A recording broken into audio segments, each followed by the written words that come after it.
Ayun na nga guys, bali for today's mag-change oil tayo ng smash natin.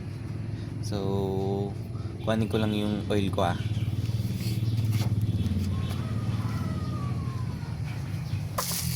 Ayun, yan, nandito tayo guys. Bali, bumili na ako ng filter. Ayan, filter.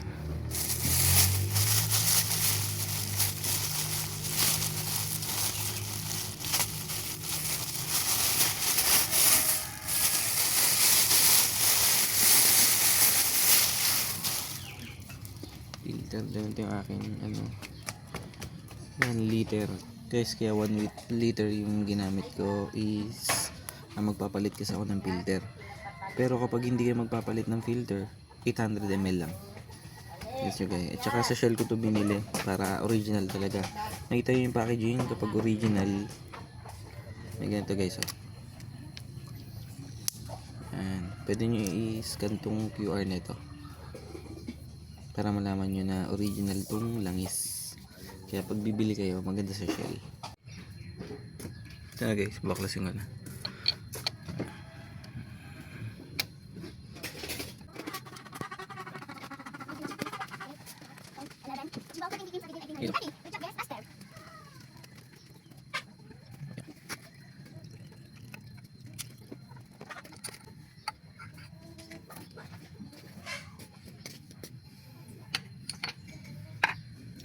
Laglag.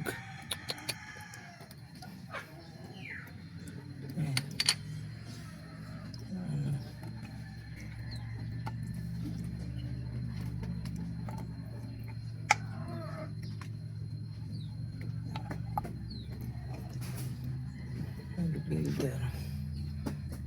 May reserve oil kasi yan dyan.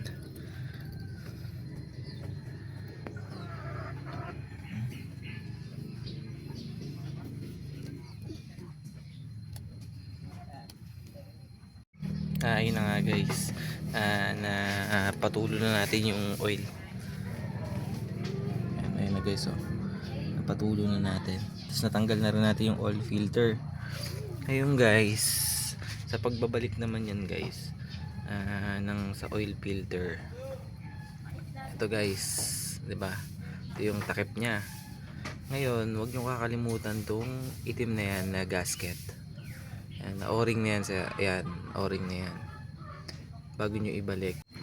Tapos guys, 'di ba, nakabit nyo na yung o-ring na yan. May spring yan, huwag nyo kakalimutan. Tapos meron yang arrow. Ayan guys, so yung arrow na yan.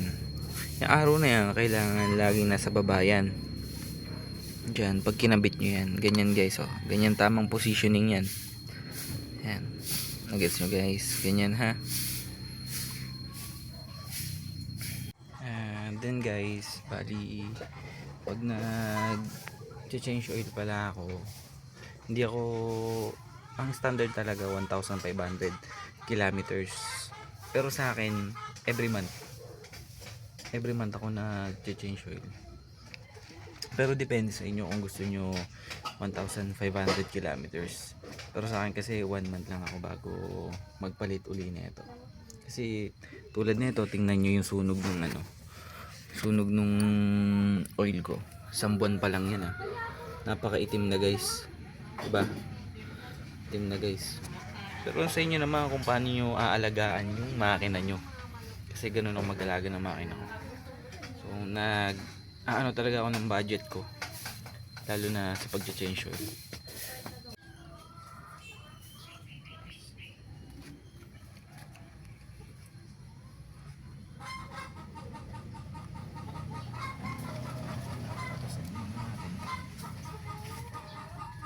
Lagyan ko muna yung ampalay. Baka taas yung baba! Dahin kita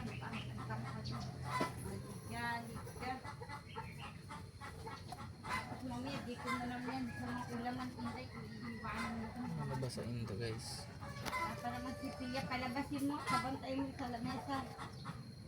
Katapunin ko mga lapang hirap.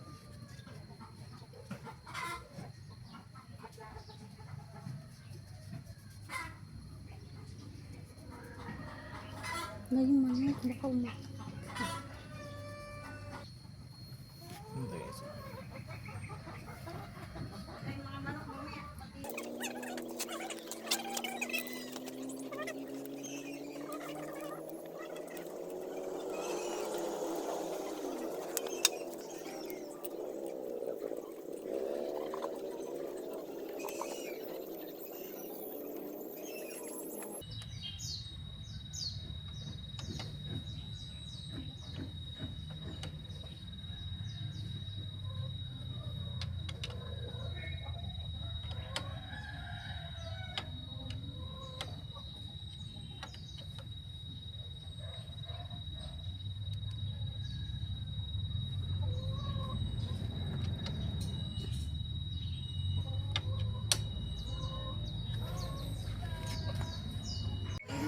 Yun na guys.